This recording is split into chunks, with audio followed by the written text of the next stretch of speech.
যে খবরে নজর রাখবো, গুলশান কলোনির দিকে নজর রাখবো আমরা। গুলশান কলোনিতে বাংলাদেশিদের আশ্রয় সহজ হয়ে যাচ্ছে। কোথাও গিয়ে আমরা যে খবর পাচ্ছি, 28 বাংলাদেশকে গ্রেফতারের কথা আপনারা একটু আগেই বলছিলাম। উত্তরপ্রদেশের এটিএস এবং আনন্দপুর থানার যৌথ অভিযানে জাল পাসপোর্ট নিয়ে ভারতে আত্মগোপনে করেছিল এই অনুপ্রবেশকারীরা। অর্থাৎ যে কথা লাগাতার বলে যাচ্ছিলাম, একটু আগে আপনাদেরকে বলছিলাম যে কেন অনুপ্রবেশকারীরা সহজে ঢুকতে পারছে, অনুপ্রবেশকারীরা সহজে বাংলাটাকেই টার্গেট করছে, কেন তাদের সেফ প্যাসেজ হিসেবে, সেফ করিডর হিসেবে। কারণ এখানে ঢুকলে তো জাল পরিচয়পত্র পাওয়া যায়, এখানে ঢুকলে তো নিশ্চিন্ত আশ্রয় পাওয়া যায় এই গুলশান কলোনির মতো জায়গাগুলোতে, যেখানে সহজে আত্মগোপন করে থাকা যায়। 28 জনকেই গ্রেফতার করেছিল পুলিশ 2021-এ। আমাদের সঙ্গে সৈকত রয়েছে, সরাসরি চলে যাব সৈকতের কাছে। সৈকত, গুলশান কলোনিতে 2021-এ 28 জন বাংলাদেশি গ্রেফতার হয়েছিল, ঠিক এই কারণে, অর্থাৎ গুলশান কলোনির মতো একাধিক জায়গা সেফ করিডর হচ্ছে বলেই কি অনুপ্রবেশকারীরা সহজে ঘাঁটি গেড়ে দিচ্ছে?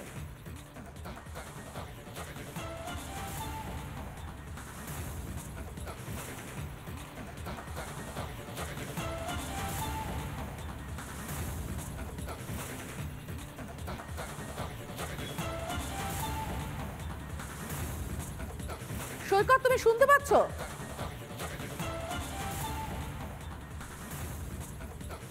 হ্যাঁ সমাদৃতা। সৈকত, গুলশান কলোনির মতো জায়গাগুলো কেন এত সহজ করিডর হয়ে উঠছে অনুপ্রবেশকারীদের জন্য? দেখো, যে প্রশ্নটা করলে যে কেন এত সহজে করিডোর হয়ে উঠেছে, এর একটাই উত্তর হতে পারে যে নজরদারি নেই। নজরদারির অভাব, বা নজরদারি থাকলেও সেটা যথেষ্ট নয়, যার কারণে সেই নজরদারি হতে পারে পুলিশের, সেই নজরদারি হতে পারে প্রশাসনের। পুলিশ প্রশাসনের বলা ভালো, লোকাল অ্যাডমিনিস্ট্রেশন থেকে শুরু করে স্টেট অ্যাডমিনিস্ট্রেশনের নজরদারি নেই, যার ফলেই কিন্তু যে কোনো জায়গা অবৈধ অসামাজিক কাজকর্মের রমরমা হয়ে ওঠে।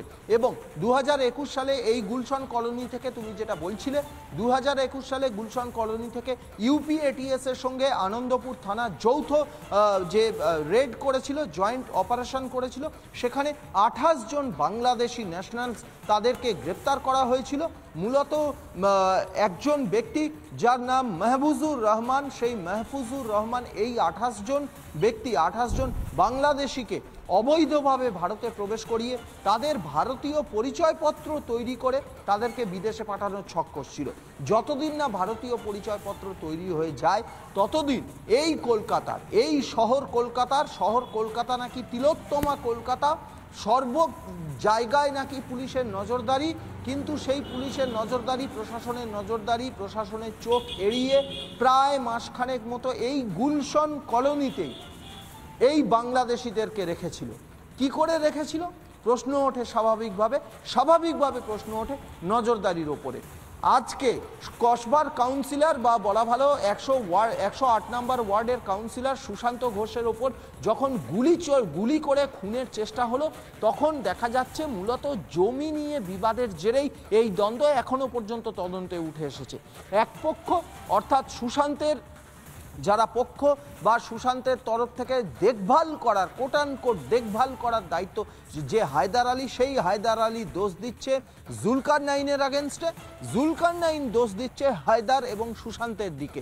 এই টানাপোড়েনের মাঝে এই গুলশান কলোনি একের পর এক, বলতে গেলে বেআইনি বাড়ির রমরমা হয়ে উঠেছে। এমনকি সরকারি জমি, সরকারি জলা জমিও সেখানে বুঝিয়ে ফেলা হচ্ছে, এমনটা অভিযোগ রয়েছে। দুপক্ষের দিকে, পরস্পরের দিকে অভিযোগের আঙুল তুলছে, কিন্তু সমস্যার সমাধান কে করবে সেটা কিন্তু জানা নেই, যার ফলেই একের পর এক এই টানাপোড়েনের মাঝে পুলিশের নজরদারি থাকা দরকার, সেটা নেই, প্রশাসনের নজরদারি থাকা দরকার, সেটাও বোধহয় নেই, যার জন্যেই 2021 সালে যেমন এই গুলশান কলোনিতে 28 জন বাংলাদেশি অবৈধভাবে এই ভারতে প্রবেশ করে শটান চলে আসে এই শহর কলকাতার গুলশান কলোনিতে, তেমনি এই কসবা, এই গুলশান কলোনি, এই 108 নম্বর ওয়ার্ডে প্রশাসন সব কিছু থাকা দরকার। এটা কিন্তু কলকাতা পুলিশের আনন্দপুর থানার আন্ডারে, কলকাতা পৌরসভার 108 নম্বর ওয়ার্ড, তবুও এখানে একের পর এক জলাজমি বুঝিয়ে, নিচু জমি বুঝিয়ে, ছোট স্পেসের মধ্যে 5 তলা 6 তলা বাড়ি, যেগুলো আপাত দৃষ্টিতে দেখলে মনে হয় যে অবৈধ বাড়ি, ঘিঞ্জি, এইভাবে একের পর এক বহুতল গজিয়ে উঠছে। এবং তার ফলে পরিস্থিতি এমন নাগালের বাইরে চলে যায় যে কাউন্সিলরকে মারার ছক কষে কোনো ব্যক্তি। বেঙ্গালুরু চেয়ে গিয়েছে অনুপ্রবেশকারীতে, টাকা ফেললেই আধার, টাকা দিলেই বর্ডার। আর এটা আমাদের ক্যামেরায় ধরা পড়েছিল সেই জুলাই মাসে। দেখুন। आपके साथ कितने लोग आए? मेरे साथ मैं तो 3-4 लोग आया शायद। पहला दिल्ली में आया, उधर से इधर आया। वो बॉर्डर कैसे क्रॉस करते हैं आप लोग? और कोई पासपोर्ट भी आता है, कोई ब्लैक में आता है। ब्लैक में कैसे? पैसा बीडीआर है ना, उसको पैसा देना पड़ेगा। किसको? बीडीआर को। बीडीआर नहीं? और आर्मी बीडीआर देता है उसको। कितना पैसा? कितना वो गरीब आदमी हम लोग पेट के लिए आया इधर, 2-4 हज़ार रुपये देता हूँ, छोड़ देता है। आप लोग यहाँ पर क्या काम करते हैं? एक कूड़ा का बड़ा कचरे का? हाँ, यही कचरा का काम करता हूँ हम लोग। 2 থেকে 4 হাজার টাকা দিতে হবে, তাহলেই এই রাজ্যে ঢোকা, এই দেশে ছড়িয়ে পড়া কোনো ব্যাপারই না। জাল পরিচয়পত্র পাওয়াও কোনো ব্যাপার না। শুনুন ওদের মুখ থেকেই। आपका नाम क्या? अलामी कहाँ से? वो बांग्लादेशी के सर। कितने महीने से यहाँ पर? वो 1 महीना हो गया सर। 1 महीना हो गया। कैसे आया वहाँ से? वो बॉर्डर का आया सर। वो बॉर्डर का वो कैसे बॉर्डर क्रॉस किया? 4-5 हज़ार दिया तो क्रॉस कर दिया। किसको? वो आदमी के मालूम नहीं सर। 1 মাস 2 মাস 3 মাস পেরিয়ে যায় এবং এদের খোঁজ পাওয়া যায় না। কর্ণাটকের সরকার খোঁজ পেয়েছে, তারপরে এদের সরাতে গিয়েছিল এবং তখন জানতে পারা গিয়েছে যে কত সহজে এরা বাংলাকে করিডর করে দেশের বিভিন্ন প্রান্তে ছড়িয়ে যাচ্ছে। আচ্ছা, আবর্জনা পরিষ্কারটাও তো একটা কাজ। আমাদের দেশের বহু মানুষ সেই সমস্ত কাজ করে তাদের সংসারটা চালান। এদের জন্য তো কিছু মানুষ কাজ পাবেন না, তাদের ভাতের থালায় তো টান পড়বে। শুনুন কিভাবে এরা কত সহজে সেধিয়ে যায় দেশের পেটের মধ্যে।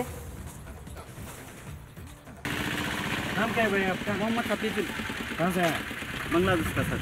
झूठ बोल के आपसे कोई फायदा नहीं, हम गरीब आदमी है, सारे पेट की वजह से है, काम करके खाते सर। बांग्लादेश में किधर? वो खुन्ना जिला। कैसे आया वहाँ से?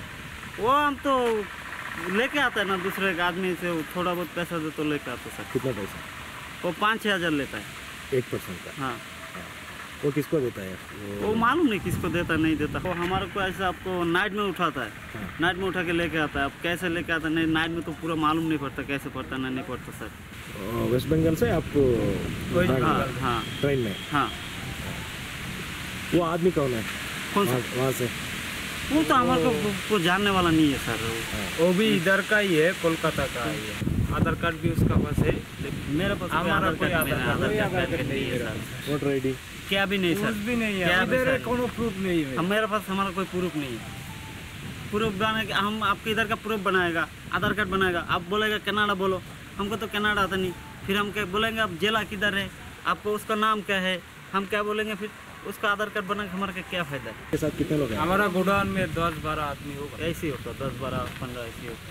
एक ग्रुप में आते हैं क्या? नहीं नहीं सर, इंडिविजुअल? अलग अलग अलग अलग आता है। वो अलग अलग गरीब सारी- बंदा है, आपका मैं इधर पूरा से बोल- आदमी है ना, उन लोग हमारा लोग को लेकर आता है कोलकाता। लेकिन हम लोग एक आदमी आता हो ना, एक आदमी को 20,000 देना पड़ता है। किसी से 15 भी लेता है, 6,000। নানা ধরনের কন্টেন্ট দেখার জন্য লাইক করুন, শেয়ার করুন আমাদের ফেসবুক পেজ, সাবস্ক্রাইব করুন আমাদের ইউটিউব চ্যানেল।